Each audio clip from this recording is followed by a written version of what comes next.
welcome to the 14th episode of the Gabriel podcast. Today I have a really cool guest. She is from the South Dakota State University, and she is the Esports President over there. Her name is Hayley. Thank you so much for coming onto the podcast, Hayley. Yeah, absolutely. Thank you for having me. So we just went through an hour of of technical difficulties. An hour of fun technical difficulties. Gotta love the internet. Gotta love mics and video cameras and all of that. I love it. I grew up with technology. I grew up with computers, and especially with COVID and all the Zoom things. I mean, I had my fair share of difficulties all the time, and it's so frustrating because you think, shouldn't I be able to fix this problem in a relatively quick manner? But then I just somehow it takes a lot longer than we all expect. Yep. It's honestly, I used to work in IT for a little bit, and it's such a rabbit hole when you have come across something that you have never had to fix before. Mm-hmm. And it's like, yeah, this is frustrating. It shouldn't be as complicated as it is. Yes, true. So aside from the technical difficulties, how are you today, Hayley? I'm good. I had a good day. I just got done streaming. I streamed by myself for a little bit, and then I streamed with some friends. Mm-hmm. So, yeah. I'm streaming right now. I'm streaming the podcast right now. She is. I did not know that she streamed. So that is a really interesting thing, a new tangent that we can definitely go into more. So I guess a little bit on how I kind of connected with Hayley. It was actually when I was thinking about who I wanted to kind of interview in the podcast. I think one day I was just scrolling through Google News and my local news, and I came across this article about one of my local esports organizations doing something in the community, and so I thought, okay, like I loved video games and specifically like League of Legends for me. Like that was my game, and my friends we played like for so many hours throughout my high school. It's crazy. And so I got involved a little bit in my esports organization in college, and so I just thought, why not like just try to find people to interview in the esports scene, so I started reaching out to all the esports people that I knew, like in my old school, Cal State Long Beach, in the local universities here in California, and then for some reason, and so that's kind of how I got this whole esports thing, and I just so happened to I saw the esports organization for the university, or the South Dakota University, State University, and that's where I was trying to look for contact information, and so I just went on the Discords, and I just so happened to find Hayley over there. Yeah. So yeah, that's awesome. I honestly thought that maybe a lot of people get SDSU mixed up with San Diego State University. That is the true story. That is the true. When I was just searching up randomly, it just came across, and I just so happened to click on it, and then yes, your university showed up. Yep. But it's so funny. Does that happen really that often? That has happened multiple times. We've had a lot of people join our Discord server and go, "This isn't San Diego State University," and it's like, no, it's not. Sorry, you're in the Midwest now. And we've actually had a meeting. We had a meeting with a group of engineers who are looking to build esports arenas that had gotten in contact with us because they thought we were San Diego State University Esports. And I was like, no, like we joined the meeting and they're like, yeah, well, like glad you're here. We love to hear new perspectives. And we're like, you thought we were San Diego State, didn't you? They're like, maybe a little bit. I was like, okay, well, we're here, so Yeah, that Yeah. is so interesting. Well, that happy, that coincidence that that I came upon. I'm super excited. Um, to get into this interview because, well, I think I mentioned like this is like my first like interview with someone like not from California. Mhm. From like from a different time zone. Even scheduling was a little bit interesting for us because I completely didn't even consider time zones. Um, but yeah, so right now it's actually like kind of late for you over there, right? So it's like getting Yeah, it's almost 11:30 here. yeah, it's 9:23 over here on the Yep. Pacific.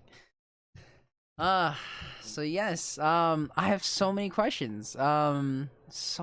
Maybe how about like a quick rundown of like let me think which one I want to go through.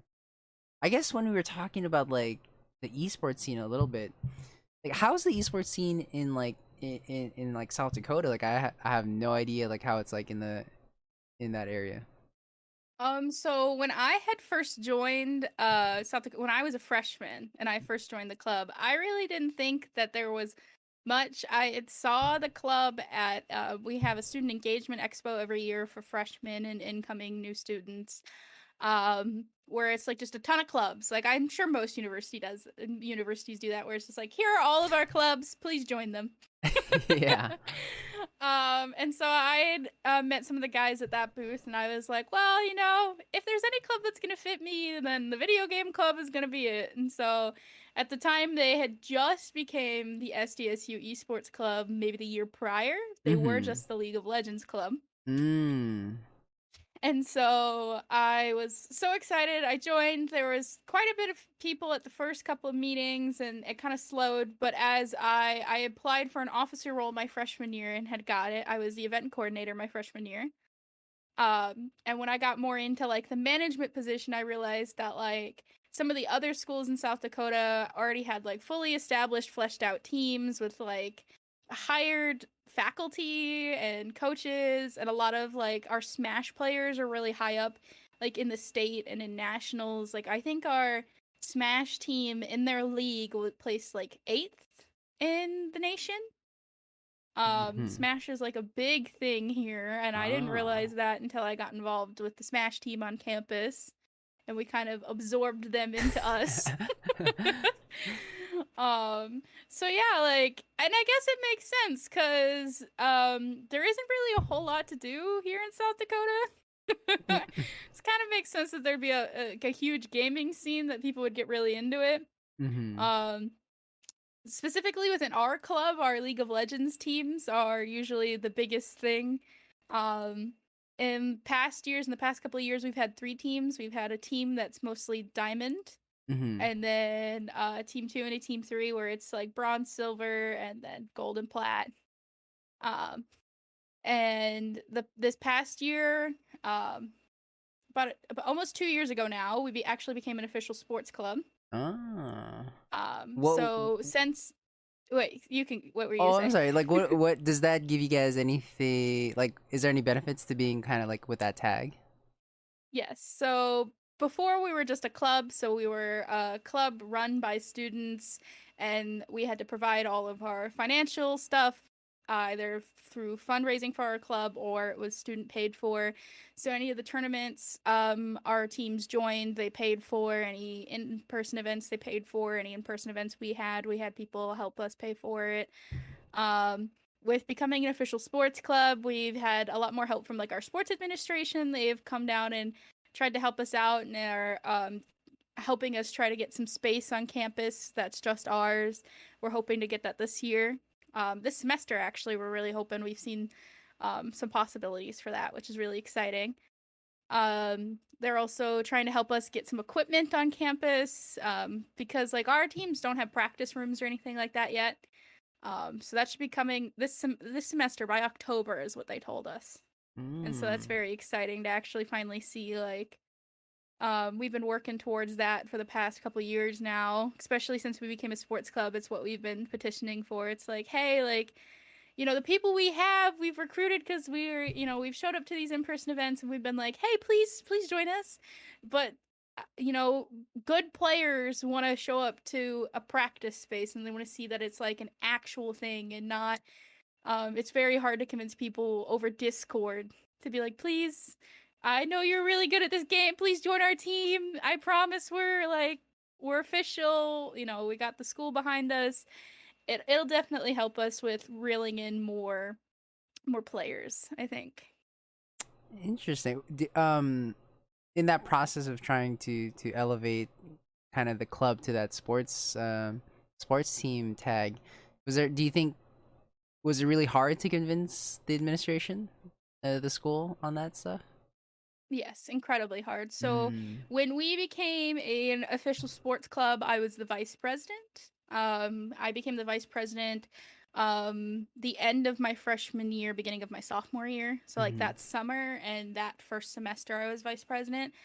And the president at the time was able to get us officially labeled as a sports club. And then it just became a lot of work. There's a lot of rules that like come with being a sports club. We have to do a certain amount of volunteer hours. We have to have a certain amount of people who are like CPR certified. Really? Um yeah, it's there's a ton of rules to it. And it was incredibly stressful, and he's like a double major and he just couldn't do it anymore. And I completely understood. He called me up. I distinctly remember when he called me and he's like, it's either going to be you or we're having re-elections. And I was like, I guess it's going to be me because I was like, I guess I'll try my best. I'll take a crack at it. So then I just kind of got dumped all this stuff. And the sports club, I feel like, was just kind of like, you guys play video games. What are prove yourselves to us. So that first semester of me being president was really rough because a lot of the officers at the time were either graduating or were done after that president left. So I had like vacant spots. I basically was taking phone call after phone call and email after email by myself. And I was like, this is rough. This is hard. Like trying to convince these people like we are serious. We have people who are competing. Like you guys can not only like support these team members, but like you guys can make money out for the university if you supported us. It was hard. I do not take credit for the amount of organization we have now, because I had went at the end of that semester and had asked some friends like, please come help me, please. Please come run for vice president and the event coordinator and all this stuff. Like, I know that you guys are passionate about this club. There were some of my friends who were already on other teams, or I just knew very well and knew that they wanted to see the club go somewhere. Mm-hmm. And specifically my friend who I asked to be vice president, my friend Kenzie, she definitely, I could spew something out to you like idea wise and she would have it either done or organized like in a couple hours. And so if I were anything, Kenzie is like way above it. She got us all straightened out and put in a neat box because I was there to take phone calls and emails and try to get everybody straight, but when it comes to organization, I am not it. So she definitely helped us this last semester. We were able to get a couple more teams under our belt. We were able to get some more organization and structure. You know, we were having some teams that weren't practicing all the time, so we put some more rules in place for them. And we went to the sports administration and we basically said like, we're organized now. Like, you know, can you give us the time of day now, basically? Like, you know, we're pretty united. We got some good officers. We're good. Our teams are good. Will you hear us out?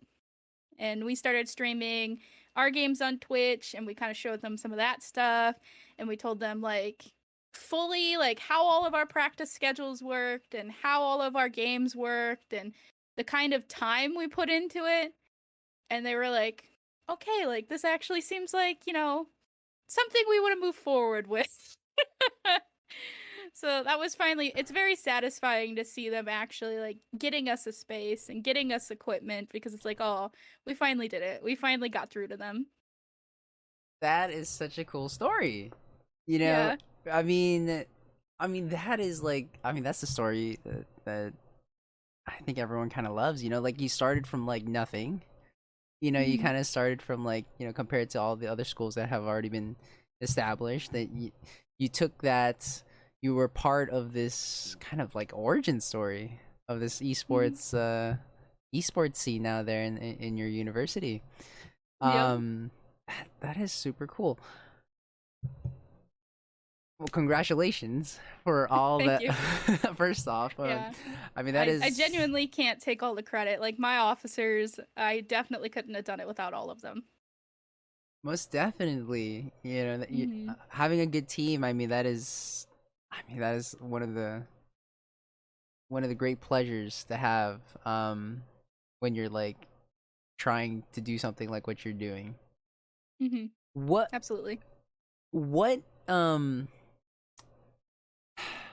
did you ever see yourself when you were kind of like when you were growing up or like just getting into the university? Did you ever see yourself as like as a president of a club, like as that leader that can like kind of you know that can do something like this, that do what you did? Yeah, when I was growing up, especially like when I was younger, I always wanted to be involved in as much as I could. So Hmm. specifically like in middle school, I ran for like student body president and all that stuff. And I ended up, not winning, but I was on like the executive board of people who like didn't win but still wanted to help. And that was so much fun because of being a part of that, it helped me get into like I was in National Junior Honor Society. I went and did a bunch of leadership workshops when I was in middle school. So I went to 3 that were run by my school, and then I went to one that was run by Virginia Wesleyan College. I believe it's a private university. Mm-hmm. And they ran one summer, and I got to go do that. Um, and then in high school, I was my student body vice president, I believe. At least my freshman year, I was. Um, Already? and yep, yep. Wow. Okay. And but that was for like my class. So like the class. So I graduated in the class of 2018. Mm-hmm. So I was like the class of 2018's vice president, not the whole school. Mm. um, Got it. and I've always like enjoyed being at least like on the team. Like I always thought I could lead the group. Like I could do this. But it was always like as long as I can help. Like I want to help. I want to see if it was something I was passionate about, it's something that whether I'm leading the team or I'm, helping lead the team, I want to be there to help out. I want to help get it organized. And that's kind of what I thought like as a freshman, I kind of like it took me a while to get outside of my box because I went to high school on the East Coast. I lived on the East Coast, and I just decided I'm going to South Dakota State University. What? um, I mean, I and, have to know the reason behind it. Is there? so with my dad's military benefits and his Mm. GI Bill, it was considered in-state to go to South Dakota State University. It was a very cheap option for me, Mm-hmm. and I wanted as little loans as I could possibly get away with. Most definitely. So it was definitely it was picking up, and I have family who lives here, like my parents are from here, and um so it wasn't like I had no one, but I had no one in the town that my university is in. Mm. And I was like, this is a lot. I don't know anyone. I don't know anyone. I have no friends. And so when I showed up to that meeting and they had elections the next meeting. I showed up to the next meeting and I was like, I'm just gonna run. Sure. Whatever. Like, just kind of I was trying to get out of my shell because it was like I am a very extroverted person once I know you. But Mm-hmm. it does take me a couple of times of kind of like getting to know people before I'm like, okay, yeah, we're good. Yeah. I agree. Um so it was definitely kind of like a well, if I get in, cool. If I don't, oh well. And I won a spot, and I was the only girl on the officers that year, or at least Wow. that semester, I believe. And it was interesting. It was definitely like I got a peek behind the curtain, and I got to hear how some of the females on the teams like dealt with stuff that had happened in the past, and I was like, I definitely feel like we need more like females involved because they were definitely kind of having issues, and Mm. I'm very glad I was able to step up and kind of be able to help deal with some of that stuff. To have, not no offense to the guys who ran the club before, because they were great guys, but they definitely needed like a female opinion on certain things. Definitely. hmm Interesting. So what officer role did you come in with again? I came in with event coordinator, Oh and then yes, at the yes, end yes. of my freshman year, I ran for vice president and was able to become vice president. And then the middle of my sophomore year, I became president. So in December, I will have been president for 2 years now. Okay, cool. Mhm. Going back to the when you were like in middle school and high school era, what were the usual activities that like that team that you were talking about? Like what kind of activities did they usually like strive for, I guess, in those positions that you Um, s- occupied? so my previous positions, I dealt a lot with like organizing like what our class t-shirts were gonna be, and organizing like prom, and we dealt with like why am I kind of blanking on this for a minute here? We dealt with a lot of like class specific stuff. So it Yeah. was kind of like, oh, what are we gonna do for this class event? And we Mm-hmm. helped put those events on. I know that like for prom, we really petitioned to we didn't want it on campus. Like we didn't want it on our high school campus because it was always like in the lobby. And it was like, who wants to have prom in the lobby of their high school? Mm-hmm. And we weren't able to win it, but we weren't able to win them over our year. But we know that like waning them down our year helped the juniors the next year. So our senior prom got to be outside uh of our high school, which was nice. Okay. Mm, That's yeah. interesting. Interesting. So what is it? Because it seems like you started really young with this whole leadership thing. What is it about leadership that attracts you to that? I think I just really enjoy like helping people, and I get like really passionate about things that I like. So I think I've always just kind of been, and I might have like especially when I was younger, I might have just thought like I can do this better.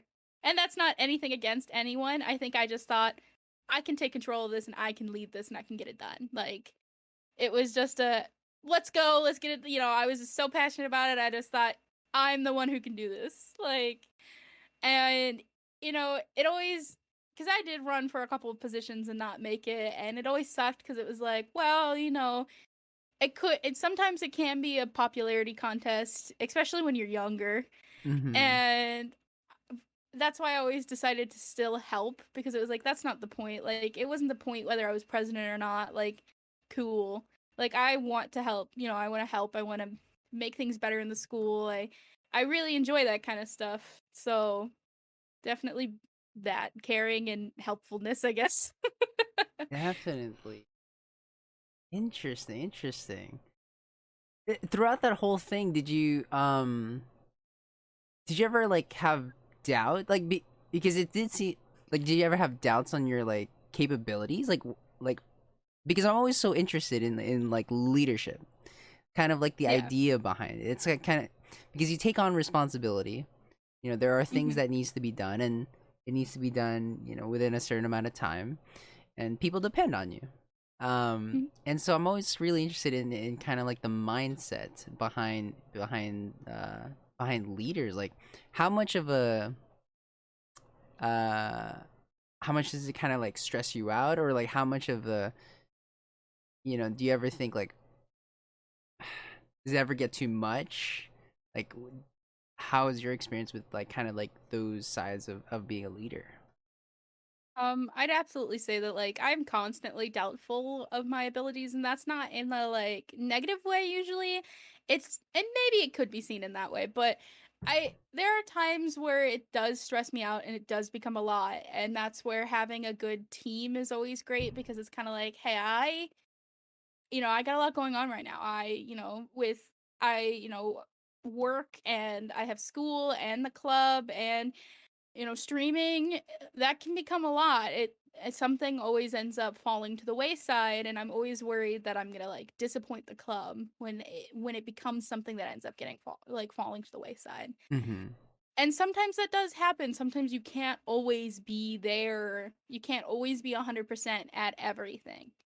And I definitely think what like pushes me through it is just knowing that like I do have a great support system. Like I have some great friends. I have some great I would consider most of my officers friends too. So I've, you know, friends, officers. There's great people in the club who are very supportive and always show up, and you know, the dedication that everybody else has always pushes me forward, because it's like, okay, like everybody has a bad day, you know, Mm-hmm. or a bad week. And because of that, like that doesn't mean just because I'm having a bad day that I'm bad at this.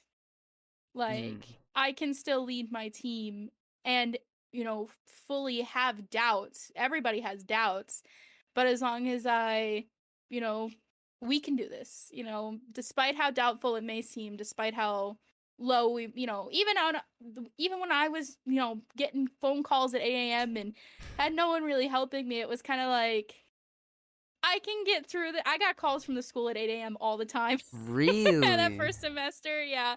We were having a lot of issues with like people who were wanting to throw events, and people you know, we got overcharged at the one event that we had. The school had quoted us wrong, and that was a mess. So like even when I was dealing with all that constantly and didn't really have a whole lot of help, it was kind of like I know if I can get through this that it'll get better. Okay. Fascinating. Okay. If you could put one word in, what is the um what's one great thing about, if you could put in one word, like one good thing about being like uh of being like the esports president? Um I guess I'd say community. Mm. Like I love being able to like gather everybody. I love being able to like see everybody come together, everybody who's, you know, playing game, you know, when we have like game nights for our non-competitive members, it's so great to see everybody show up and play and have a good time. It's so great to sit in streams and watch our competitive teams like, you know, duke it out with another college and have a good time. And it's I love seeing like the growth of the club too, like as we get more teams. Like previous years it was kind of just league, whereas last year we had a league team, we had a Valorant team, we had an Overwatch team, a CS:GO team, like Smash team. We had a ton of people playing in a ton of different tournaments. Like I love seeing the community actually, you know, people making friends and people growing together and being able to kind of foster that. Most definitely. At least I remember when I was I mean, I'm part of my college esports, but also in high school I kind of like restarted their League of Legends club over there, because I was that was my main thing.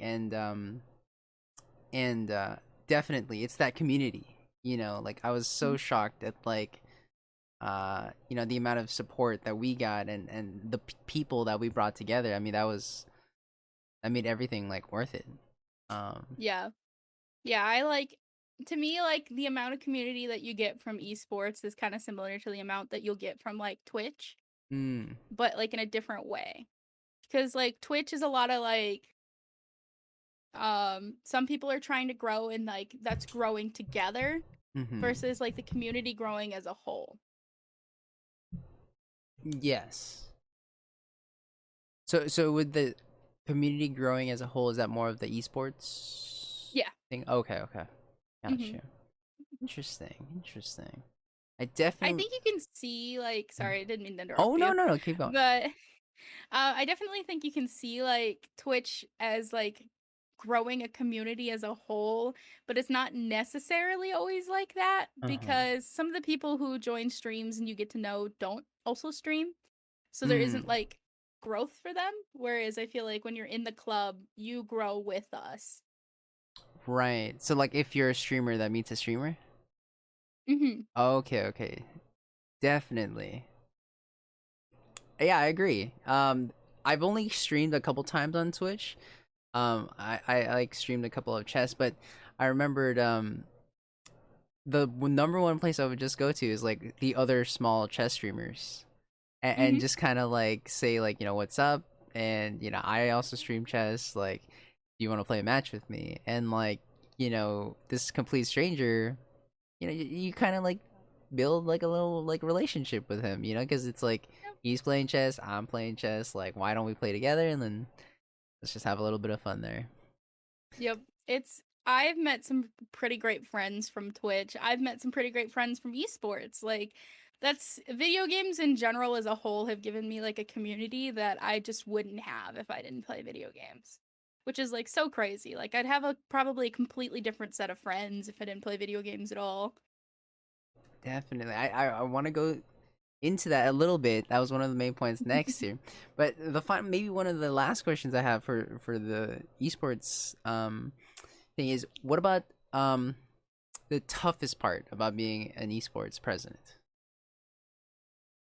I think the toughest part is having to keep everybody in line with the rules, because you do get really close to everybody. You get really close to your officers, you get really close to the competitive team members, and it's hard to tell someone like, these are our rules. Like, you have to listen to them. And I have had to let an officer go, and I have had to like talk some teams like listen, you need to listen to who's telling you what you're doing, because like without the organization, we don't present well to the sports administration, and they're really trying to help us out here. Like, we are representing the college, and like, we need to show up with our A game. And it can be hard, because it sucks. Like, that, that officer I let go, I genuinely considered a friend. But we need people who show up. We need people who do their job. And when people are overwhelmed and don't have the ability and stop showing up, it's kind of like, I'm in a rock and a hard place. I understand where you're at, but I can't keep letting you get away with missing, meetings and, not doing your job.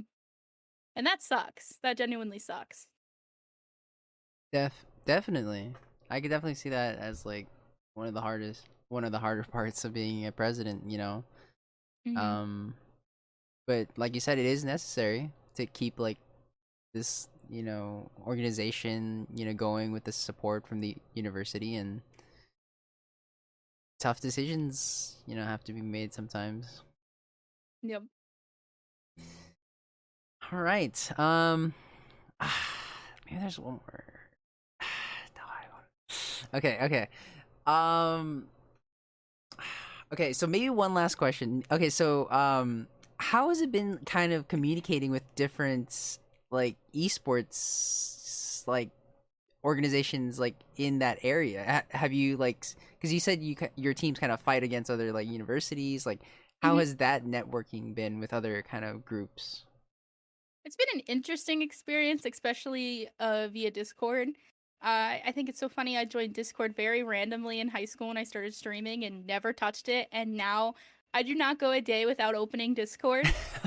So it's very interesting trying to get events planned with other universities, especially depending upon not every university is at the same level with their esports Mm. organizations. Some of them are where we were at like 2 or 3 years ago. We're very much a baby. The university is not talking to us. Like, we don't really have anywhere to go. Please help. And then there are some that are like, we have scholarships and we are set. We are good. We are, we're in the newspapers and, all that kind of stuff. And they're like leagues ahead of us already.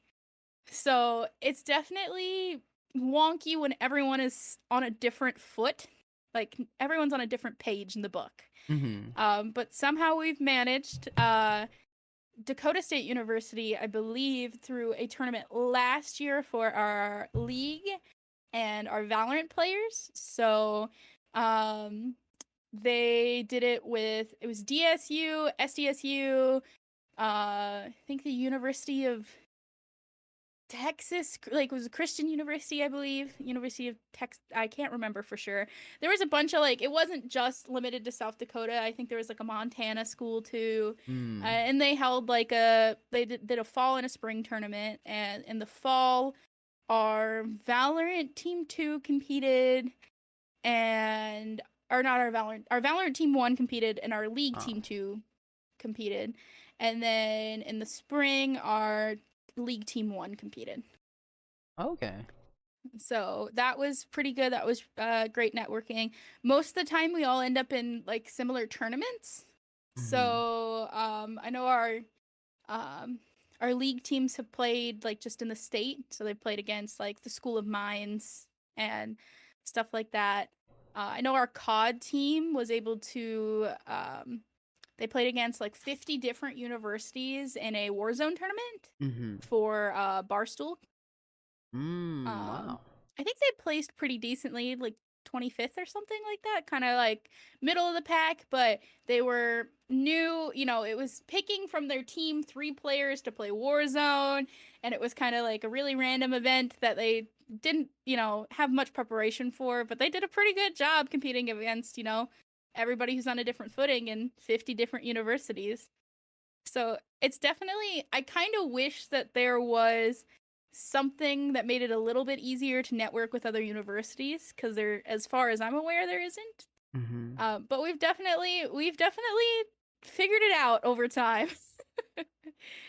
Yeah, that would be really interesting if there's some sort of like streamlined way to kind of connect everybody. That would be really interesting. So you mentioned the whole reason why this probably started was because you were interested in video games in the first place. You played video games. The teams that you're managing in the different games that they're playing, do you know much about all those games, or were they kind of like only? No. No, actually. I had never even heard of League of Legends until I joined the club. Really? Yep, I had never heard of League of Legends. Obviously Valorant is pretty new. I played Overwatch before. I didn't have a PC at the time. Anytime I streamed on my Xbox or my PlayStation, so I couldn't join the Overwatch team. I'd played R6, but I wasn't good at it. I've played COD, but I've never played competitively. It was very new for me. I've played League now. We made like an in-house, my sophomore year, we made like an in-house non-competitive team, which we are hoping to do a little bit more of this year to try to get like some more beginner players kind of maybe interested in the games that are competitive. And I sucked at it. I was terrible. I'm very bad at League, and it is a running joke in the club. Because of COVID last year, our student engagement expo was done over Zoom. And so we, as an esports club, decided we're just going to play, in-house League game. All of us play. I can't remember what we were playing, to be honest. I don't know League well, honestly. But it was like a running joke, like, come watch your president, die several times in a row in League, like, absolutely get destroyed. What position do you like to play? I like to play bot lane. Okay. Yeah, ADC. Okay, cool. I could not play ADC for the life of me. Yep. I primarily play Jhin when I play, I believe, but it's been probably a year since I've played, so Right. Yeah, Jin is he's pretty slow, right? He doesn't really move. He doesn't have any like thing that dashes or anything. He's just yeah, kind of I just think walks. he kind of just walks. Yeah. I see. Interesting. Okay, so then um okay, I think I'm gonna leave it there for that part. I really want to dive into this a little bit on the video games origins. How did video games kind of enter into your life? I've been playing video games since I probably could hold and understand a controller. My dad was a big gamer when I was a kid. Oh wow. And because he was in the military, he was gone on deployment a lot. Like anytime he was home, I was constantly like his shadow. So yeah, he'd sit down and play God of War, and even though as a kid it scared the hell out of me, I wanted to play it. I started playing like The Sims when I was really young. He had it on the PlayStation 2. He had like the original Sims, and then like The Sims Bustin' Out or whatever it was called. It was like one of their spin-offs. Uh-huh. I played that all the time. I'd played GTA, I think it was Vice City. on the PS2. Um, and I hated like shooting people in the game, so I just drive around. Do you stop at the red lights? No. Yep, yep. Crash Bandicoot, all those like PS2 games that you could play. I played Life on the original PlayStation, like the board game. They had like Oh wow. they had Life for the original PlayStation. I played that. Yeah. I was very young, and my dad definitely got me into video games. So whenever my mom gives me crap now, like, oh, do you really need? Because I just bought like PS5. Do you really need that? And I'm like, well, blame dad. It's not my fault. I see. That's really cool. So, did you ever lean towards like a certain like genre of games? I definitely quite enjoy like RPG games. Okay. My favorite game ever is probably Fable, like Fable 2. Okay. Mhm. I haven't personally played that, but that's really good, I'm assuming. Yep, it's a very good game. I quite enjoy it. They have the fourth one that should be coming out soon. They're the same people who made Forza should be making it. Um, and soon is like hopefully in the next year or two. But who knows? I don't want to rush the game. I don't want a cyberpunk situation. Oh. So What are your thoughts on Cyberpunk? yeah, so I didn't wait like 10 years for Cyberpunk. I had heard about it, at games cons and stuff like that, like PAX, and it was kind of like whatever. Like they never really showed anything that I was like, I'm so interested in this. And like a month or two before it came out, my best friend was like, I have been waiting a decade for this game. I'm so excited. And I'm like, okay, well, like, show me what you're so excited for. And he showed me all the trailer videos. We watched them all one night, and I was like, wow, this game looks so cool. It looks so good. And I got it and I streamed it, and I was like, this falls flat of everything they said they were going to give us.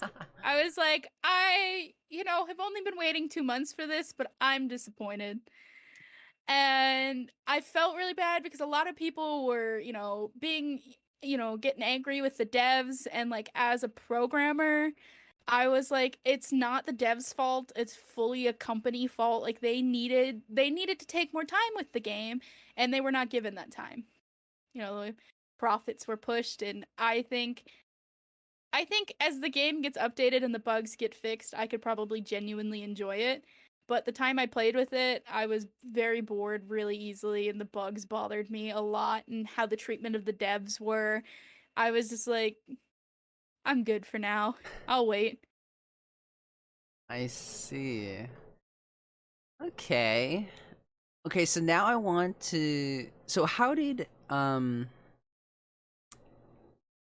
computer science come into play here? Was it just kind of on along the same vein of like liking video games? Yeah, so I wanted to be a video game designer originally. Mm. And I kind of I tried to talk with my parents, and was kind of like, okay, well, like video game designers don't make a whole lot of much money, and it's a hard thing to like break a hard profession to break into. And I was like, that's fair enough. I had always loved math as a kid, math and science, and I was like, well, I like video games and I could program them, so let's try that. Like, I'd taken engineering classes when I was in high school, and it was mostly like civil and mechanical engineering, and I was like, I'm not for all of this. But we did have a couple of instances where they did have us code, and like, I don't know what it was about me, if I just said, okay, I'll do it, or if my friends were just like, you seem like you'll be able to figure this out. Like, I just remember being told, you program it for the group. And I was like, okay, I'll figure it out. Wow. Yeah, so I kind of was just like, well, let's try it, because it was always like, this seems like something I'd be interested in, and I'm still here 4 years later. So, yeah, but I'm majoring in computer science and double minoring in mathematics and software engineering. Wow. Okay. Interesting. Hmm. And then so what do you have any kind of like do you have any ideas like specifically what you want to utilize that in? Like, do you have any kind of like inkling? I would love to still be a video game designer. Like, that is still, like, a goal I have up there. That would be amazing. But the way devs are treated at the moment and the way like crunch works in the video game profession, I'm not sure I would be able to make it very long. Hearing of like 60-hour, 80-hour crunch weeks just makes me feel like I would end up hating games, and that sounds like such a sad life to me. Like, I would be so sad if I couldn't enjoy video games anymore. Mm-hmm. So, I definitely think like currently I'm kind of leaning into doing something that has more to do with like leadership and less to do with programming. Um, I've looked into maybe UX design. That's what I currently do. I'm a software designer and I work with UX design currently. Um, so, um, What is yeah. UX design? I'm sorry. So like when you build a website, when you like what you see on a website or an Mhm. app is the user interface. So like the interface and the user experience, which is what UX stands for. Oh, okay. Yeah, just kind of basically we make it pretty. Okay. Interesting. Okay. So Mhm. now how did the streaming thing happen? So I was a senior in high school, and I remember my another one of my dreams, like especially as a kid, was always like I want to be a YouTuber. Like that'd be so cool. Like, and I just never had the time or the equipment to learn how to edit. Mm-hmm. And so, and I was like, okay, well, I don't have the time or the equipment. And I have a brother who's 6 years younger than me.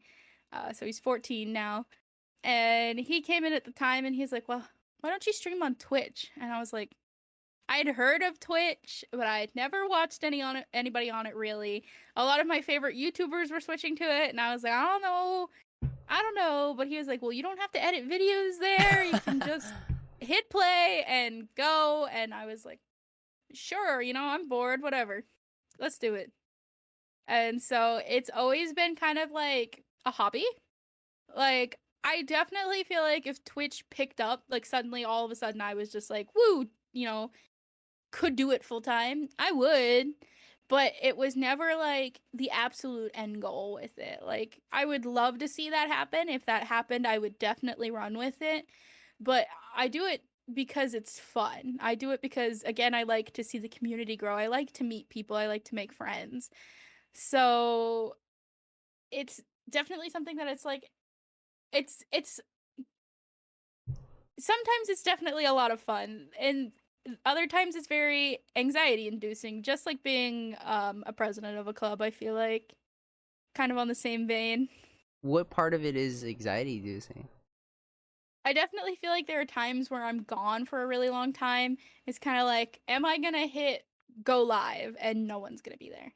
Mm. And because for such a long time I streamed to no one, in retrospect, it kind of seems like, oh, it's just a hobby. But because there are a lots of people that I enjoy seeing in my stream, I love talking to. Now, if I stream to like no one and no one's talking, I kind of feel like, well, like why am I streaming?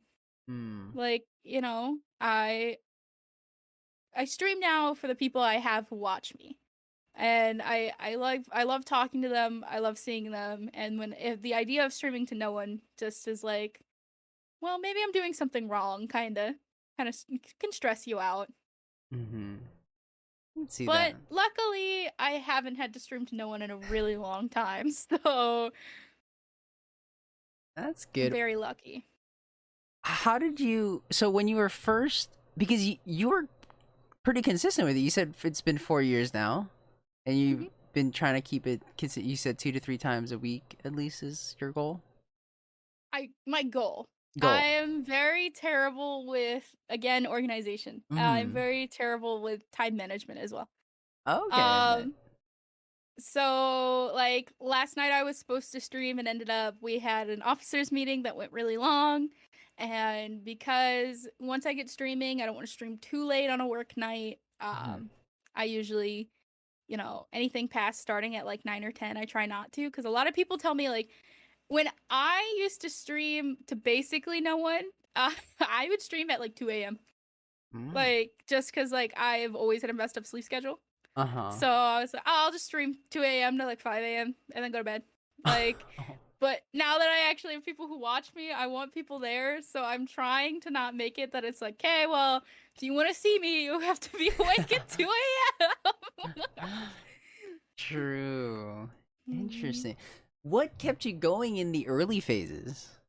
Like, was it just Um, the games?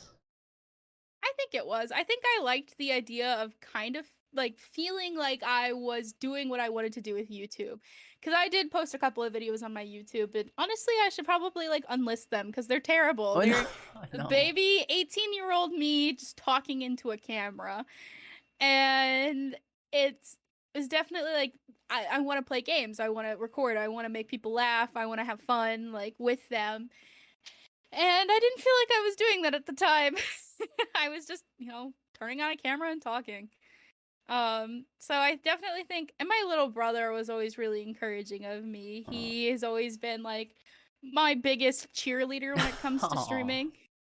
So, and he streams himself too. He also, my parents let him do that, and he's getting pretty well up there. He's trying to catch up to me, that's for sure. Yeah, he's a good kid, and he's definitely been like, well, why would you stop? You should just keep going. Like, why does it matter? You're gonna play video games anyways. Might as well hit record. Well, yeah, okay, that's fair enough. That is that is super cool to have, like, a supportive person like that in your life. Mhm. What kind of you said you like the RPG games. Is that the kinds of games that you kind of played on there? Mhm. Oh. Well, yes, yes. Usually, right now I've mostly been streaming Mass Effect. Mhm. I've never played it before. I've heard a handful of spoilers, but I don't remember it because I've never played it before, so it wasn't anything that's ever stuck out in my mind. Um, so I've been playing that on stream. Um, though the last two streams, my one before this last one, I played Wizards 101. I Wizards had a 101. Wizards 101. I had watched a YouTube video where the guy was on the hunt for the world's worst MMO. And he did a video with Wizards 101, and he said that it isn't the world's worst, but he was critiquing it. I was like, man, this really makes me want to play it. And I had found like a membership card that I had bought probably when I was like 11, No and I way. hadn't scratched it off. I hadn't used it. And it So I was still like, worked. well, and it still worked. It had no expiration date on it. Wow. So I was like, well, might as well, if only a handful of people who usually watch me come and watch me play Wizards 101 and they're bored, I can change the game. I'm like, but I think it'll be fun just to kind of relive my childhood a little bit. And I had a ton of people like, apparently Wizards 101 still has a pretty big community. I had a bunch of people come in and were like, oh, this has changed and this has changed and this is still the same, and if you want to get like, here, let me help you, I will, and I was like, sure, cool, like totally point me in the right direction. Did you enjoy the game? I, I did. I had a pretty good time. It's a lot of fun. It's an MMO, but it's like turn-based combat with cards, Mm. so which is a pretty interesting concept for turn-based combat. So it was a lot of fun. I might play it some more because I got a month membership. So I remember playing that game. I did play that game a long time ago, but I do remember. Yeah, it was behind some sort of paywall. I remember. Was it some yep, that is. subscription? Was it? It's a membership. It's like a $10 membership per month subscription fee once you get to a certain mission or something like that. Yeah, and I remember that I was so devastated. I was like, ah, Mm. as a kid, I was, never played, those kinds of games, and I was like, oh, but I really love my character, but I was like level locked. So sad. Yep. I remember I used to do chores for my mom so that she would let me buy a card so I could play Wizards 101, or I could buy a Webkins. I played Webkins all the time. I love Oh, that. I haven't heard of that Um, one. What is that? you would buy like a stuffed animal with like a code on it, and then you could play that Oh, stuffed animal on a website. And they had like little mini games, and you could like build your house, and it was pretty cool.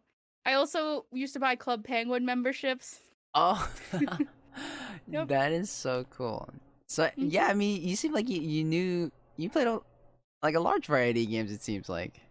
Yep, I definitely it's kind of why I've stuck to being a variety streamer because um I get bored easily and it's not anything to do with the game. I will Hmm. just get bored. And so I like to switch it up. I like to do completely random stuff. I know that the one game I've completely played through on stream is The Last of Us 2. I completely entirely played that on stream. Um Everything else, I don't think I've beaten another game on stream before. So I definitely get sidetracked fast. I'm really gonna try to beat at least the first Mass Effect on stream. But I have 2 and 3 to do too, and they are long games. So Yeah, I have like a terrible streak. Like I don't even remember the last game I ever finished because I just always like stop halfway or something. yep. So me too. I had a terrible streak with that too. I had a terrible time doing that. I did that with books for a while too. Oh yeah. I would read the first couple of chapters and then just be like, no, I'm good. I've been really trying to work on not doing that because it's like, no, like, I think it's mostly because, like, you get so involved in certain universes and stuff like that that it's like the idea of actually finishing it goes, no, I'm okay. So you'd rather just walk away with it than actually finish the game. Or at least Mm. that's how I see it sometimes. Yeah. And I definitely have been trying to power through that. Um, just recently for I've had the game for since it came out. I've had the original Spider-Man game, the new one, since it came Mm. out. But just in this last month I've actually beat it for the first time. Oh. Um I was pretty excited. I got the platinum trophy for it on my PS5 and everything. I was like, yes, woohoo! I did it. I got all the achievements. I'm trying to play like all the DLC now to finish up the achievements. They get kind of repetitive though, which is why it's taking me so long. I'm almost done with the second DLC. But yeah, it's just you kind of got to power through that kind of stuff, and games anymore are just so long. There's a lot, and you get so busy. It's kind of like, well, if you don't beat it right away, then there's a new game coming, and everybody's hopping on that game, and everybody wants to play that, and yeah, I definitely have a backlog, probably a mile long. So that was the Spider-Man game for the PS5. Is that where you played it? No. I played it. I played the one that came out in 2018. They had a remastered edition that I played on the PS5. Oh, okay. I do have the new Miles Morales one. I'm very excited to play it. I'm trying to finish the DLC with the first Spider-Man. I want the trophies so badly. But I want to play Miles Morales so much more. So I've just been avoiding my PS5 because I can't make the decision. I see. That is well, that sounds fun either way. It's a couple of interesting stuff to do. Yep. Interesting. So, what about the a little bit more on this streaming journey? You mentioned earlier about kind of meeting other streamers. How has that been like in that experience?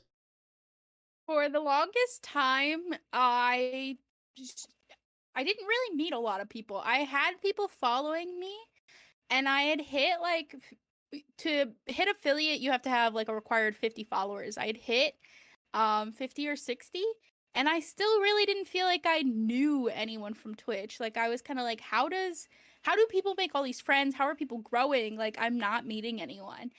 And again, my little brother had messaged me and he was like, I have this group of friends that I met from like talking on Twitch, and he was like, would you like to play Minecraft with us? And I was kind of like, I don't know these. Again, it takes me a little bit to warm up to people. I was like, I don't know. And so I did. I played with them one night and I kept myself muted the whole time. I really have to like gauge people's vibes before I'm like really like, okay, yeah, I'm good. And so I played with them that one night and didn't really say much. And the next time I played with them, I kind of was like, yeah, hi, how's it going? And over time, I definitely started to become friends with them. We were really good group of people, and I talk to a majority of them still. Very good friends. I very much appreciate them. They're in my stream all the time, hyping me up. I love them to death. I very much active in my one friend's Discord all the time. It's his streaming Discord, but I moved up for talking too much in it, so I'm like the top chatter in his Discord. So yeah, it's definitely, and just recently I've been branching out, trying to make some more friends. I had a really great stream tonight with some new friends, and it's definitely, I had to get over kind of like the internet shyness, because like growing up, especially like being female, my parents were always like, do not talk to weird people on the internet. Do not talk to weird people on the internet. They are creepy people. And I'm like, okay, creepy people, internet. Good. So I have always been like, I've played Call of Duty since I was in middle school, and every time I've just muted everything. Like, I could still hear everybody, but I did not want to talk. I did not want to be talked to. Unless I was in a party with someone that I knew, I've never been like, oh, I'm gonna meet all these people, because I've just always been so cautious, and it's been really great to like kind of branch out a little bit and get to know people, and it's been fun. Definitely. How did you meet that group of people that you streamed with earlier? So I have a friend that I met through the first group. I had seen him liking like my friend Cobb's tweets on Twitter all the time, and I was like, oh, she seems really cool. I'm gonna pop into her stream. I popped into her stream and talked a little bit, and she was super cool.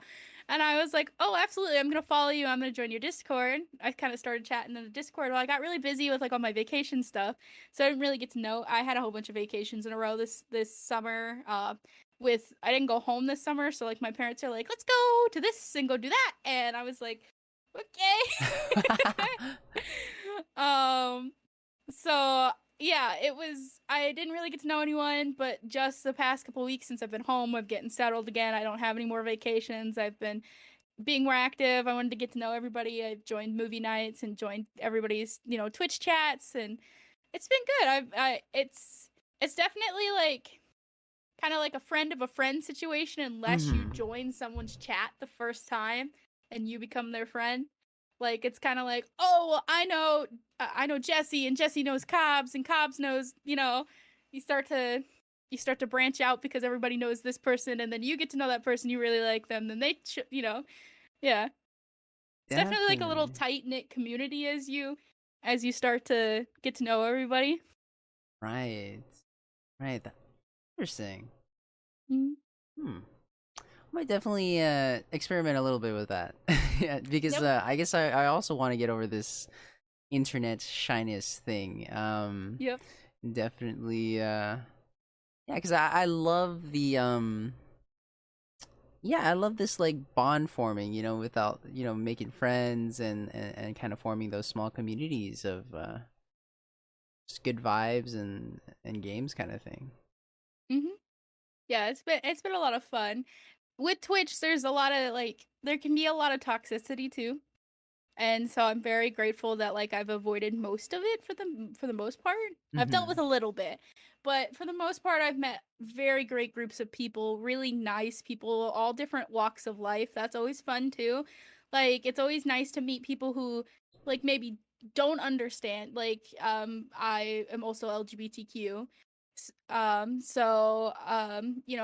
are a lot of friends I've made on Twitch who aren't very aware of those issues or certain situations in the community, and have always have come to me and asked, is this okay? Is this something I can say? Is this what is this? Can you explain it to me? And I'm like, yeah, absolutely. Like, or I don't understand something that they know about in their their community or their life, and that's always cool to like learn from other people and their experiences in life. Okay. Let me see. Interesting. I'm only looking at my thing, and for some reason it looks like it's frozen. Oh My no! recording thing, and I'm like, why are you not ticking upward? Oh no! But I wonder why. Interesting. See, I'm not fully sure if stream's still going. Either chat is just incredibly quiet or stream cut out. Right. Oh no, stream's still going. Chat's just incredibly quiet. Okay. Okay, I think we're back. Sweet. So then now everything here is being recorded. But hopefully. Yeah, we're back. But okay, really interesting about the Twitch stuff. Okay, so we talked about that leadership.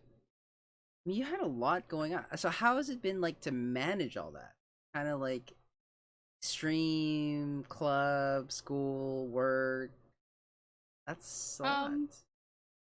Incredibly stressful. It is a lot at times. I know that, especially like when stream really started to pick up last August. Like that was really when this past year is when I've seen my most growth ever. And that's when I was really, I was talking to a lot of people. I was getting really close with some friends on Twitch, and it was definitely, it was a lot because I felt like I was being pulled in like 12 different places. And I am such a like perfectionist when it comes to school. And so school is always my top priority, and then it's work because that's my livelihood. So then the club and stream were always dueling for each other because the club is important to me, but also my stream and my community. And that's where it definitely helped to have my friends and my officers who would come in and, okay, I'll handle this, because it's like, cool, great, then I can stream tonight. But if you can't handle it, I can do it. I have the time, but that just means I can't stream tonight, and that's okay. But it was definitely they definitely clash a lot, and so it ends up that stream is usually the thing I have to go, okay, sorry guys, I'll try to stream longer tomorrow. I'll try to stream Tuesday, or I try my best. I genuinely do. I know that it feels like a lot of people will message me and be like, hey, you haven't streamed in a while, and I'm like, I promise I want to. I do genuinely want to. If I could stream every day and it would be, fun and people would show up, I would. But there are some days where I'm too burnt out from either school or work, or I just want to chill and I have friends that I'd like to go hang out with. Having a social life can be hard to balance with all that too. And so it's like I can't be everywhere and as much as I want to be. So yes, it is stressful. It is hard.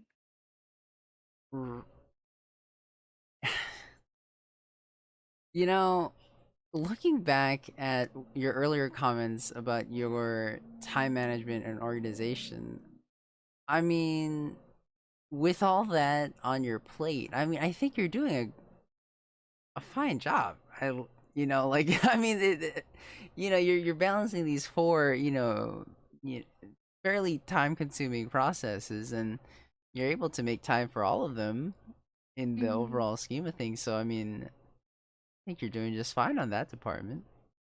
Thank you. I get stressed about it because I just feel like there's a lot of people that depend on certain things. Like, I depend on the first two. I depend on school and I depend on work. So like that's why those things come first. It's kind of like, okay, well, I need the degree and I need to go to work because I need the money. And the club and the stream is like, these are the things I'm passionate about. These are the things I would love to work on all the time. I'd love to be doing something for all of them constantly. But at the end of the day, there are some days where it's like, okay, I'm burnt. I need a day to go hang out with friends. I need a day to sleep. Like, because especially when school is in session, I don't sleep a lot. Oh. I sleep like, ooh. I had some programs my first semester last year that I was up 24 hours straight, and I turned in, like, the program was due when class started, and I turned it in 5 minutes before class, and I went to sleep because it was Zoom class. It was like, I will rewatch this lecture. I have been up working on your project for 24 hours. I have not slept. And I would sleep from like 1 p.m. to 6. That'd be my 5 hours of sleep. And I'd get up and I would either stream or I would do homework or both. And I would be up late or working on a program, or so I'd be going to bed at like 4 or 5 still. It's a lot. And stuff does fall to the wayside, and sometimes it's stuff, and sometimes it's me, and I try not to make it me. I need to, prioritizing like sleep and eating and social life and all that. It does end up getting in the way too. Um and I try not to, like, cuz we're human and we tend to be like, "Yeah, I can handle it all. I don't need to sleep. Who needs to sleep? Sleep when you're dead." Like, but you do. You need those things. You need sleep, you need time, you need to relax. So,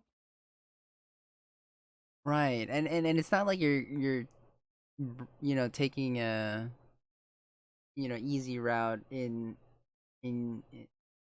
for your education either. I mean, you said you were majoring in computer science and then mhm. double minoring as well. I Yep. mean that's going to take a Yeah. lot of time. Yeah, I finished my math minor this last semester. It was my last class, and my math minor was tacked because I came in as a computer science major and a software minor, like a Mm. software engineering minor. My math minor, it got tacked on because I've always loved math, and I took Calc 1 and Calc 2 in high school, like college level Calc 1 and Calc 2 in high school. Wow. And they were like, well, for your math minor, all you have to do is take Calc 3, and I had to take a higher level stats class. And I was like, cool, sweet, let's do it, because the rest of the math classes were required for my major anyways. So I was like, sure, let's go right on ahead and tack it on. Let's just add it to the pile. And how's that Uh, been? Been okay? I would not suggest taking Calc 3 as a freshman in college unless you are a math brainiac. Like, I'm good at math, I like math, but I am not a math genius. And there was just too much on my plate my freshman year. Like, I was getting used to college and didn't know anyone, and I had Calc 3 every day. Mhm. And I was just, it's so much imposter syndrome at once for one new baby freshman college student. It was a lot. But I think I've handled it as well as I could. Like, college is stressful. It's a lot, especially when you're full time. Like, my dad is getting his degree right now and he's part-time. And he's like, I couldn't do more than 2 class. I tried to do 3 and it was too much. And I was like, yeah, welcome to my world doing 5 or 6. He's like, well, like, you work part-time though. And I'm like, yeah, you work full-time. It's like we're on the opposite spectrums of how it could be stressful. He works full-time and does part-time college, and I do school full-time and work part-time. So Right. I was like, the shoe is the same shoe but on a different foot. I see. Interesting. So this is your senior year for university. Yep. So does that mean do you think theoretically once you graduate you'll have a lot more time on your hands? I would hope so. I have had more time this summer, minus all the traveling I've done. I've traveled to 3 different states this summer, Wow. so I've definitely been busy. I definitely feel like work, because I work 40 hours a week right now, Mm. um, and I definitely feel like I get off at 5, and it's like I'm good. I don't have any homework. I don't have anything to do. I don't have anywhere to be. It's kind of like, okay, I have time. I can make plans, And sometimes getting off of work, especially after for an 8-hour shift, a 40-hour week. You're kind of exhausted, regardless of if it's a lot or not a lot, or if nothing's going on, or if everything's going on. And so I try not to, like, be like, okay, well, like, the day is over. It's like, no, there's still plenty to do. There's still plenty of time. So I definitely feel like I've had more time on my hands since I have been working full time, because there is no, you clock out, you're done. You don't have any other like homework. Like, if work gave me homework, I would be like, no, I don't have any time. No time. Yeah, that is true. I totally get that feeling. 40-hour weeks are always, yeah, they're long. Um And that feeling where you just want to just throw things down and just be like, the day's over is real. Yeah. But like you said, like, I mean, there you have to make use of that other time because it's just like, and you just kind of like do your weekend, but the weekend is always too short, and then it's just like Mm-hmm. you just go again in this 5 day grind. Yep. And if you don't utilize those hours in between, it's just you know, feel like it's a never-ending cycle kind of thing. Mm-hmm. Absolutely. Hmm. Interesting. Interesting. Okay, so I like to ask this question. So how do you think you are the hero to your story? What do you mean by that? Kind of like the life that you lead is kind of like your it's kind of like a story. You started, Mm-hmm. you know, from wherever you were as a kid, and then here you are now, and you're trying to go somewhere. And so it's kind of like a story. And so how are you like, just like in any story, any book or any RPG, like how are you like the story? How are you the hero in your story? Like, how am I the main character in my story? Yeah, like how do you kind of like perceive that you and like in relation to the world, the communities you're a part of, and your role in that system? I definitely I don't always think of I don't actually frequently think of myself at all like I like am the lead, like I am the head, like as much as I do lead, like I lead the club, like I don't see myself as being like, oh yeah, like I'm the leader, like I'm leading this community. Like it's kind of like I'm a part of the community that has a say. Like with my officers, I am the president, and a lot of things I do get the final say on, but I don't want it to be me. I don't want it to be me being like, "Okay, we're going to do this." Because my officers also have put in the time and they're also working to make the club as best as they can, like make it great. I want to hear their opinions. I want to hear their ideas. I want to hear what they have to say because I I could do it all myself, but then why would anybody want to be a part of the club? It's everything I want.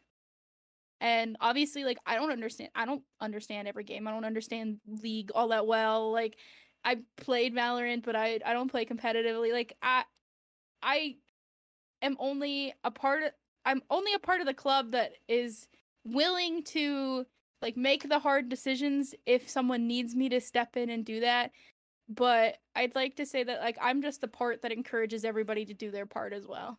Like I'm definitely like the hero that's more of a supporting character, I guess. Like I'm here to give everybody support. I want to see where everybody else can go as well. Like I'm here to push us all forward. Like I want to see us all grow.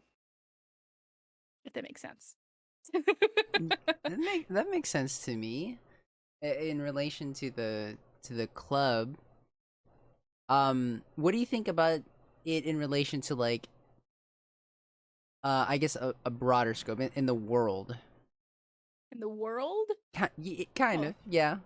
I know this is kind of like definitely a little bit out there, but I guess like Hayley, as in like put on this world with all your unique characteristics. Your love for video games, your this natural born leader, and the skills you've developed, like and the type of person and the type of life, and also the type of the type of philosophy, just from hearing you talk about how you kind of operate the club. Mm.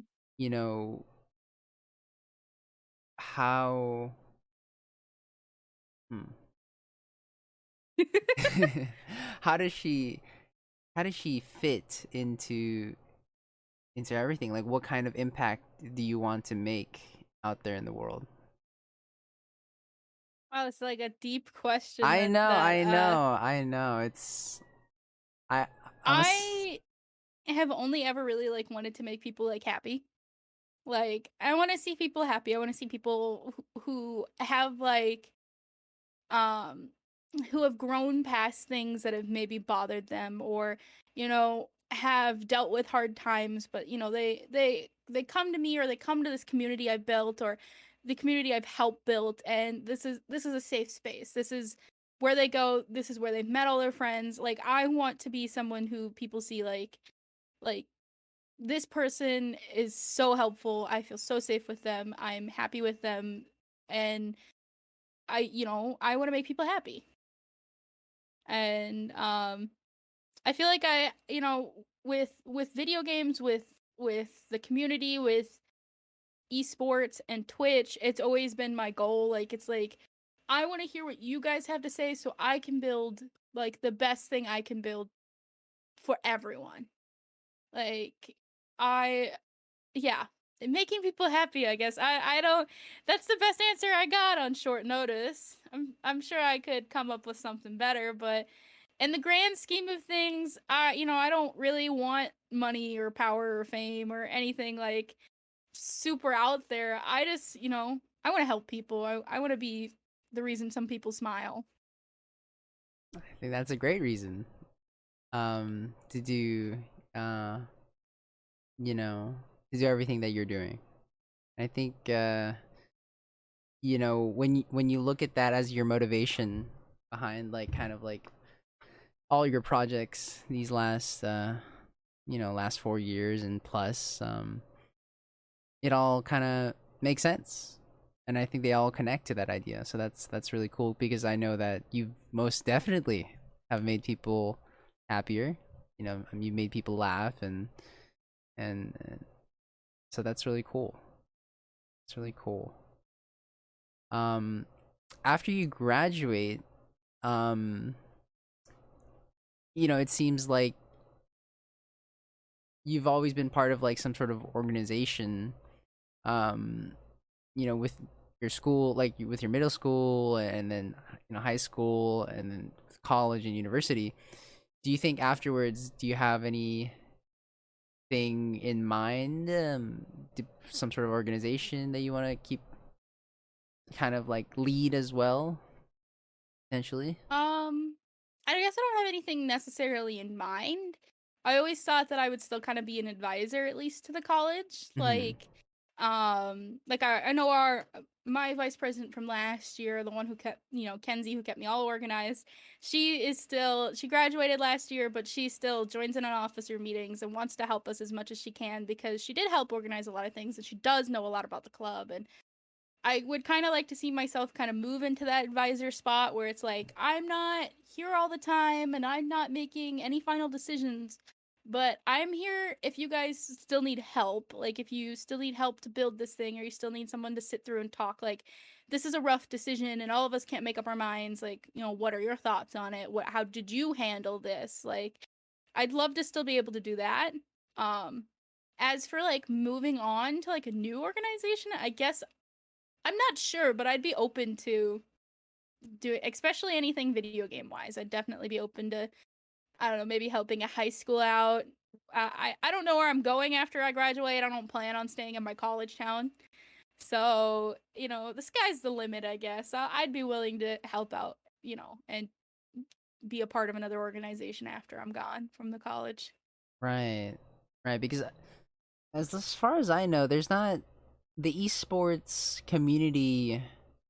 It doesn't really get any, like, typically they're like this communities within the universities, like within the universities, like its own community, and typically Hmm. that's where like this hub of this esports community kind of aggregates. But then it doesn't really like connect to the other smaller communities. Like, it's usually like through those like kind of like tournaments and stuff like that, but there's not really a larger body kind of thing. Hmm. um Yeah, and especially after the collegiate league, then it goes into like esports leagues, like competitive leagues above collegiate, yeah. that you're seeing, competing in stadiums and stuff like that. And it's kind of like getting involved in something like that probably involves like actually having a job with them, Mm. which I would love to do. I would love to still work with esports. Like, that would be so much fun. Um, but that's not something I can just be like, I'm volunteering my time to do this. Like, it's kind of I'm applying for this interviewing position to work with this league. So yeah, it would be cool to see, like, we've definitely had high schools reach out to us before, within the community who have tried to ask for help, and we've tried our best. And I definitely it would be kind of cool to see some high schoolers that would like come to an event where it's like, oh, come play with our, competitive league team, or come play, just come play with our team in general, like with the club, and come check out and see what we're like. And when we get our space in October, I think that'll be a great thing to try to host and try to kind of connect the community a little bit more. Mm-hmm. Definitely. Definitely. Hmm. Okay. I feel like we went over a lot there. Um, starting out with the esports, kind of the origin story of your esports club, and going into a little bit on your history with leadership, your connections with video games, and how that came about, and then your streaming as well. Huh. Yeah, I think, at least for streamer, I think you're the second streamer I've ever gotten to interview on the podcast. Um, Awesome. and yeah, it's always so interesting. You guys always have such nice setups, and I'm like, dang, like you guys like uh, have the room down. The room aesthetic. I started with playing on an Xbox or PlayStation 4, so it didn't start off nice. it, it started sitting crisscross applesauce on my floor playing playing Uncharted. So it's a process. It's and I think a lot of streamers do go through it. There are some people who start off like, I have the setup down, I have the lights, like I still my light is dying currently. That's why my lighting in my room is, I'm still working on some of that stuff because I'm still working off a college budget. But um definitely, like, investing in my setup has been one of the biggest things that has helped me as a streamer. Um so it's been exciting. It's fun to see it all come together. Definitely, to see kind of like your baby grow a little bit. Yeah. Just from that really early inception to what it is now, and to what it Mhm. could be, is also an interesting thought. Yep. Um, so where would you want to be? Where would you want to be in like 5 years, if you could, like, if you could just just picture it, like this is like, Picture it. yeah, picture it as this. This is the most ideal thing for me. Like, if I had this, like, life would be better. I would love to see myself get like a decent job that I like genuinely enjoy. Like, that is something I'm definitely worried about because my major is definitely, it's work. It's hard. And I feel like I can either get hit or miss. I'm gonna find a job I love, or I'm gonna find a job I don't love. And that makes me nervous. So I'd love to be in like a good job that I genuinely enjoy. I like going to, and it challenges me. I would love to still be streaming. I would love to have seen it grow. Right, right now my current goal, and it's just kind of like an overall goal, is to hit 500 followers. So like maybe in 5 years, maybe like we'll shoot for the stars, like at least 1,000.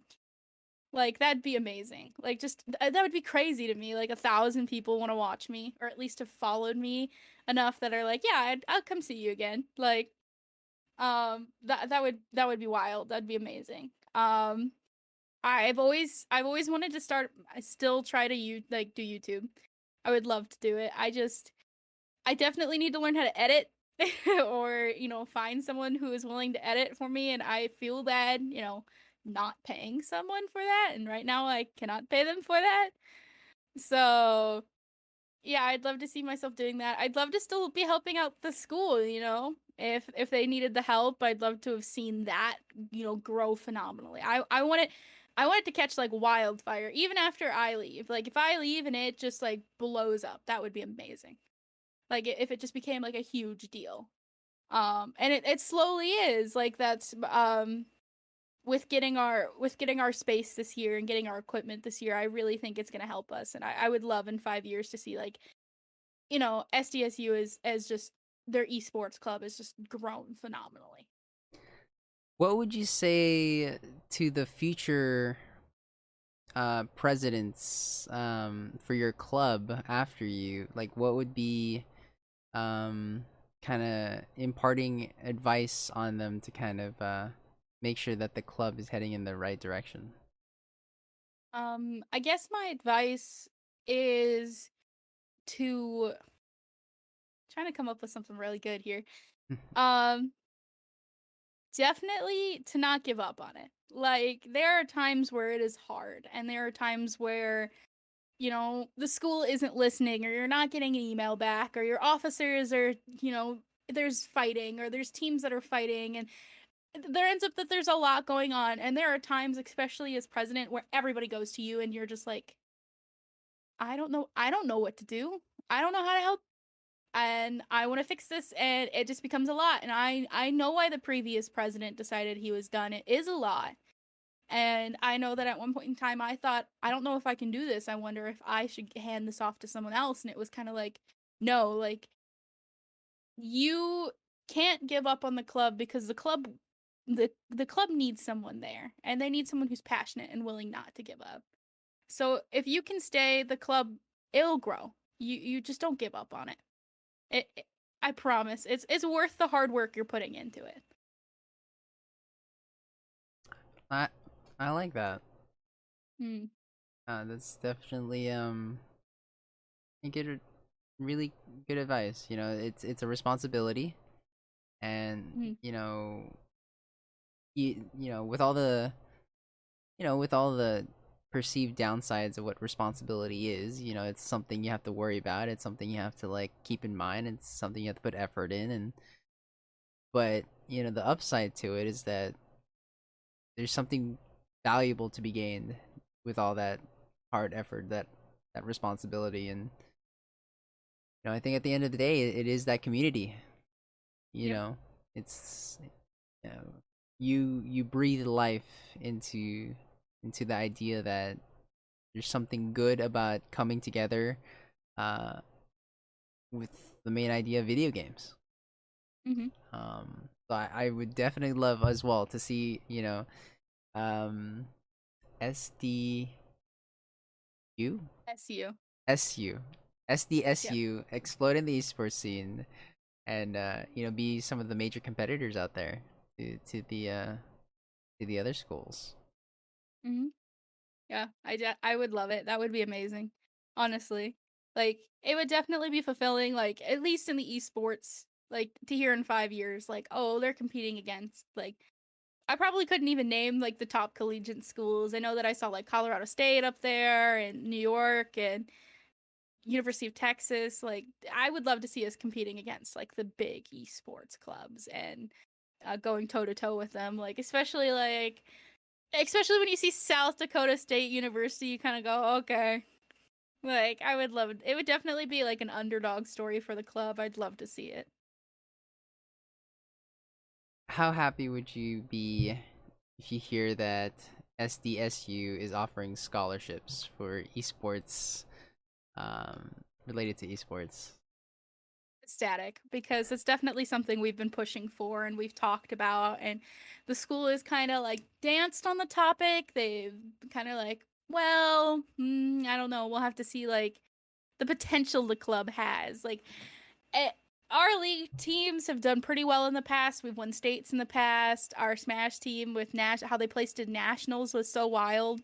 Like, and some of our solo players placed really, really well in nationals too, like by themselves in Smash. And it, I would be so ecstatic to like hear that they are recruiting people to our club for to play esports with scholarships. Like that'd be amazing. Definitely, yeah. Yeah, it's kind of one of those things where it's just like you start off like it just kind of goes back to the idea when you were first starting. It's like we were such a small club. We're not even like a sports team, like sports organization yet, and all these other teams like have these all these scholarships to get all, attract all these good players, and kind of see that at your own school after years of advocating for it would be a sight to see. Yeah. It'd be amazing, honestly. Yeah. I'd it would be so cool. Yeah. Just to know that I had a part in that happening. Definitely, definitely. All right, Hayley. We've had our hour and a half, I think. Maybe like 2 hours and a half if you can include the technical difficulties. Yep. Yep. So yeah, I mean that was really fun for me. Yeah, I had a good time. Yeah, like going through your story, like your story's really interesting. I love I mean, I find everyone's story interesting, but I find yours particularly interesting because of the leadership portion. I love kind of exploring the stories of leaders, Mm. and what goes on through their mind, because um well, I think just the world needs better leaders in general, and I learned a lot from the way that you've kind of led your life, and there's a lot of good that came out of your hard work. So Yep. that was really cool to kind of witness, here on the podcast a little bit. Thank you. I appreciate it. I was very excited to come and talk, and I know the club was really excited too when I told them, so I'm gonna shout you out everywhere that I can. Yeah, no, yeah, that would be cool. Yeah, I was like, I was just kind of sending these messages, to everyone, um, and just kind of on a whim, and hopefully somebody kind of reaches out, and then you kind of came back to me so fast, and you were so ecstatic, excited about it, and I was just like, Mhm. cool, like, and then I love it. I love that. I always just my most favorite part about this whole with this whole podcast thing is just the conversation.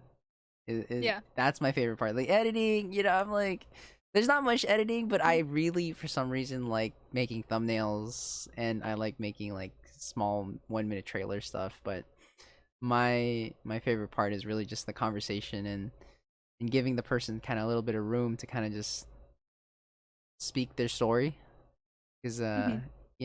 I feel like there's not a lot of situations in life that you get to do that, to kind of like look Yeah. back and kind of see like, okay, that is where I started, and now like this is where I'm at, and like kind of think, how do I feel about that? Mm. A little bit. So yeah. Yeah. So tell the viewers, Hayley, how they can find you, all your socials, so they can go see all your great content that you put out there. Okay, so if you guys would like to watch me stream, you can find me at Twitch TV /Hayley Longsocks. That's my username.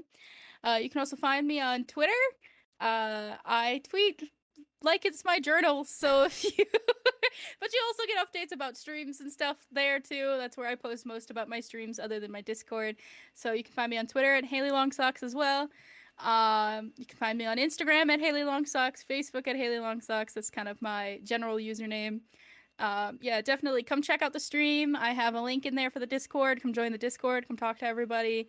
It's a good time, and I would definitely love to catch some more people. It'd be amazing. There you go, guys. Make sure you follow Hayley. She is an amazing person, an amazing individual. She is gonna do some great stuff out there. She's already done some great stuff in the communities that she's been a part of, and any community that is lucky to have her in any capacity. Yeah, they would be super lucky to have her, because she has amazing characteristics that contribute to the group, and pushing like uh pushing that mission to do good out there in the world. She's definitely a person. So I'm excited to see what that is, what that will turn out to look like. I'm excited for SDSU. I'm excited to see like where her stream goes, like just everything, like the games that she's gonna design, like just from like her experience. Like she's had so much experience with different games, and like I really am excited to see what that good job will be. um, and maybe a future episode, maybe a future update on A future update. Yeah. yes, on Hayley. I love these little episodes just because it's kind of like this is where you're at in August of Mhm. 2021, and whenever the next episode is, we're like, oh yeah, like how has it been since then? Yeah. All right, so well, thank you so much, Hayley, for spending this podcast episode with me. It was a ton of fun. Thank you so much for accepting my invites. From a Absolutely. complete stranger online. um, but Thank you for having me an interview with a complete stranger online. yes, so, but yeah, it was a ton of fun. So, thank you so Yeah, I had a good much. time. All Thank you. right, thank you so much. That'll wrap up the 14th episode of the Gabriel podcast. Thank you guys so much for listening. Make sure you go follow Hayley and on all of her socials, and I hope you guys have a great rest of your day. Bye.